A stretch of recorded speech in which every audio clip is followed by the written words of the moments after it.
Hi guys, DevilHunterXYZ, and this is going to be a quick movie review on the new Die Hard movie. Uh, I went to see it today, and overall, it was a pretty good movie. It was better than Live Free or Die Hard, that's for sure. But it's still not as great as the original movies. It's kind of hard to explain, but if you saw any of the original Die Hard movies, it kind of gives you like a great sense of action and emotion into it. And it's like in this movie they try to duplicate that, but it's still not quite there. It doesn't have that same sense of nostalgia. But but I'm not gonna put it down just based on that. Anyway, let's get started.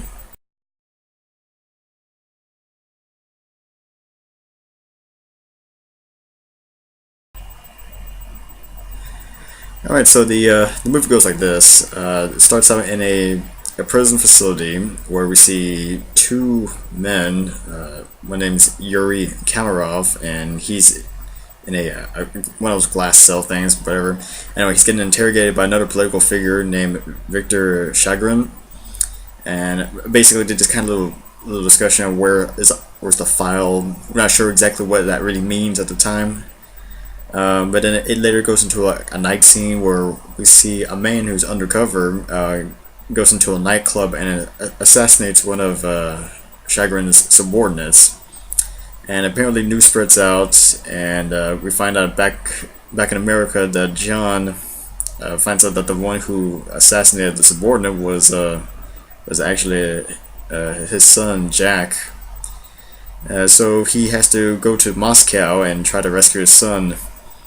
And while he actually gets to Moscow, he finds Jack and Kamarov being escorted into a courthouse for a trial.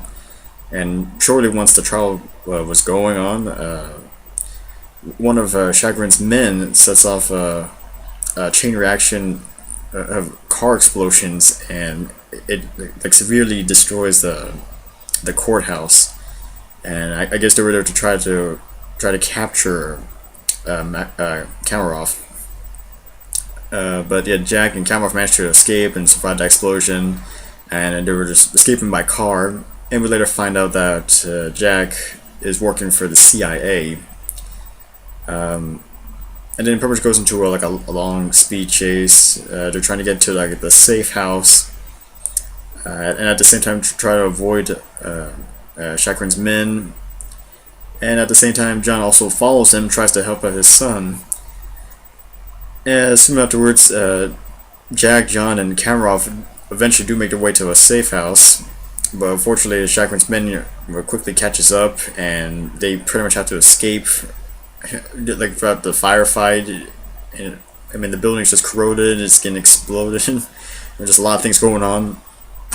Anyway, the three do manage to escape, and they discover that the key to the file that they were looking for is in some other building. So they make their way to the building, and they do retrieve the key. And once in the building, Kamarov is reunited with his daughter. I think her name is Irina. But it turns out that Irina is actually working for Chagrin. And then pretty much Chagrin's men took away Kamarov to try to find where the file is. And of course, Jack and John had to shoot their way out.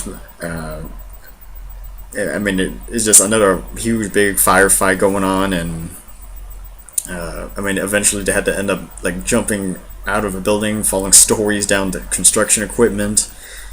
In the end, Jack and John had a little discussion of what the file really contains, and apparently both Chagrin and Kamarov used to work together creating nuclear weapons, and apparently somewhere in that process that they were apparently responsible for the Chernobyl meltdown.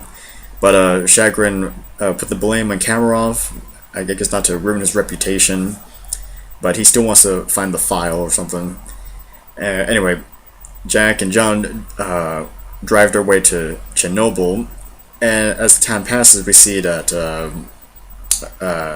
Chagrin and Kamarov, Shagrin's men and Kamarov, they make their way to a Chernobyl vault to try to retrieve the file. But when they get there, it turns out there really was no file. It was just the containers of uranium.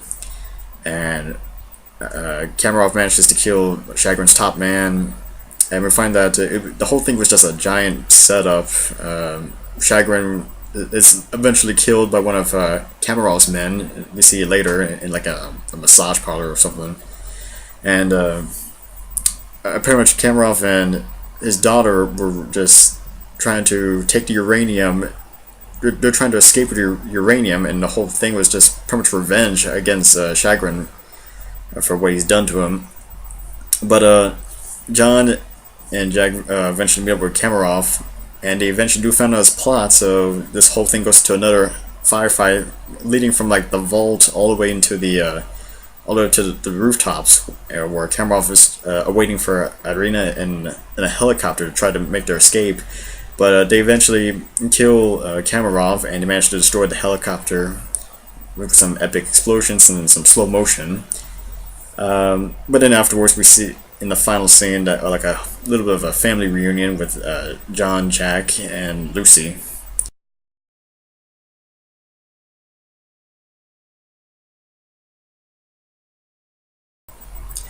Some pros about this movie. I mean, of course, since it's Die Hard, it has a lot of action in it.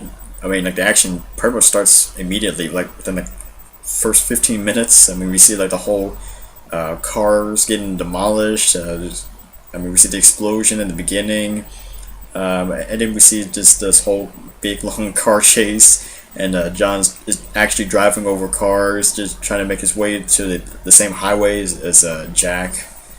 And then you get other stuff like the firefights going out throughout the buildings, like everything's getting demolished, it's huge explosions, and it kind of goes a little bit all out at the very end where when you're at the Chernobyl vault, and I mean you just have like huge explosions going on within the vault, and then you just have that whole big helicopter scene. I mean it was just a lot of action in this movie, so it really doesn't disappoint.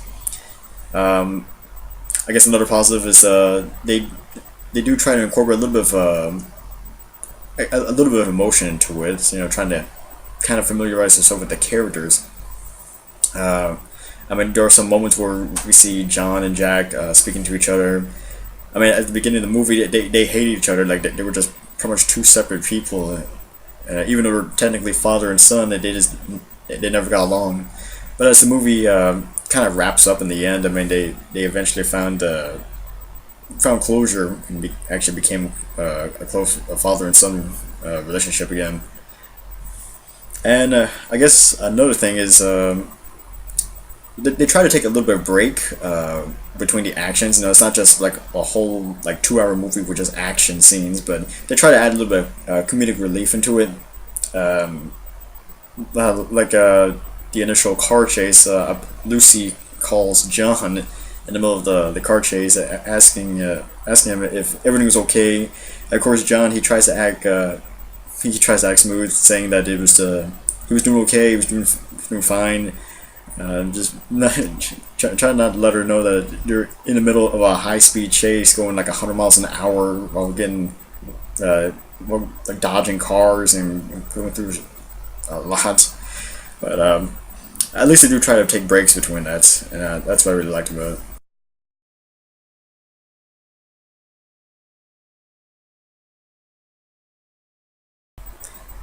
As for cons in this movie, I can only think of two of them. Well, one of them being that, I mean, since this is a Die Hard movie, I was kind of hoping we have a little bit more screen time of John McClane. But they kind of share it between John and Jack, which, I mean, it's okay, but since this is Die Hard and Bruce Willis does play John McClane throughout the entire series, I was kind of hoping to get a little bit more screen time with him. And also, I kind of wish they had a little bit more character development with with John. I mean, he kind of seems not as not as expressful as the other movies. I mean, like he doesn't really use that many one-liners like he did in previous Die Hard movies. And for the second con, I guess it's probably the plots.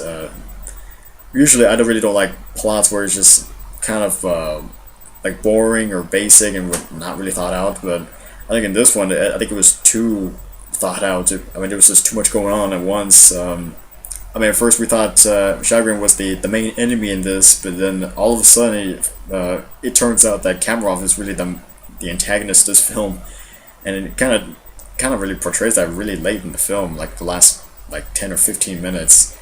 I mean, it kind of felt like it was just out of nowhere, and I don't know. I mean, if they were really gonna try to do it, maybe they should have introduced this subplot maybe like halfway in the movie to get a little bit more understanding. I mean, this just seems more like they just threw it in the last second.